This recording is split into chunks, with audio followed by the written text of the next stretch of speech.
waxaynu maanta ka hadlaynaa xeer 37 xeerka diiwaangelinta codbixiyaasha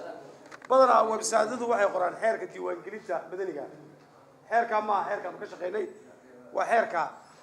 diiwaangelinta codbixiyaasha 37 ee aan hore u ansixinay sidaa waxa idin sharaxay xildhibaankii ugu horeeyay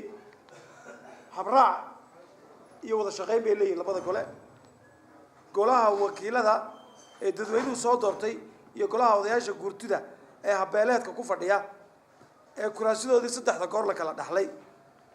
hab ay wada shaqeeyaan bay leeyihiin gudoomiyaha golaha guurtida hoosteesa kama dhigi karo oo fasax 45 cisho ah ma gelin karo golaha iyadoo arrin degdeg ah oo doorashooyin ah loo balansan yahay sida uu sheegay qodobka 78 waa 78 ee dastuurka qaranka jamhuuriyadda Soomaaliland waa in muddo bil ah gudaheed uu golaha guurtidu mashruuc sharci kasta oo aan ahayn kuwa maaliyadda oo u gaara golaha wakiilada waa inuu ku sameeyaa wax ka bedel soo jeediyo wax ka bedel soo jeedin ku sameeyo ogolaado ama diido muran kale oo meesha yaala ma jiro habkaas aanu habraacaas aan u wada shaqeynaa waxaan u aragnaa inay carqalad la gelinayo diiwaangelinta iyo dib u dhigis doorashada way cadday habkaan u wada shaqeyno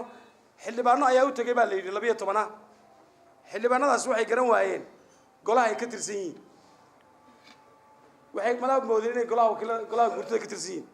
xildhibaanadaas waxay ka tirsan yihiin golaha wakiilada sidoo sheegay gudoomiyihii muxuu ahaa guddiga joogtadii hadday ka cabanayaan shirgudoonka de hab procedure ay wadaan baa jira laakiin intay u tagaan golaha guurtida inay yiraahdaan waxbaan ku cabanaynaa malaha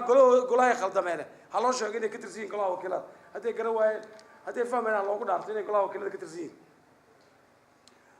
waxay dib soo istaarnay xildhibaanadani xurguftii siyaasadeed ee guurtidu soo afjartay xildhibaanadaas waa kuwee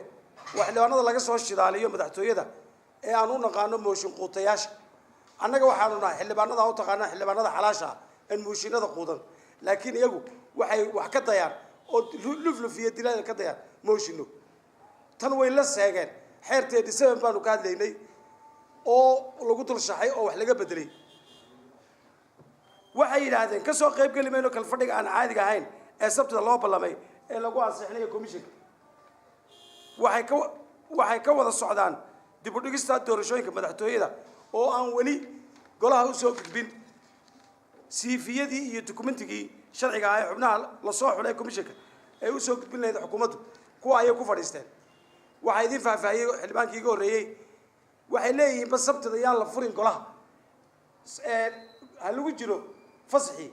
war intaa wax dib u dhigis laga dayo maaha fasaxba bil buu ahaa haddii lagu yeeray sharciga qaba dastuurka qaba in marka hawlo timaado kal fadhi aan caadi ahayn la isugu yeero hadday yiraahdaan ka qayb gali mayno intaas cimri dherer iyo dib u dhigis idin noqon mayso waxay yiraahdeen haddii gudoomiye golaha ugu yeero kal fadhi aan caadi ahayn waxaanu keenaynaa mooshin xilka xayuubin oo lagu ridaayo gudoomiyaha golaha wakiilada oo aanay wehelin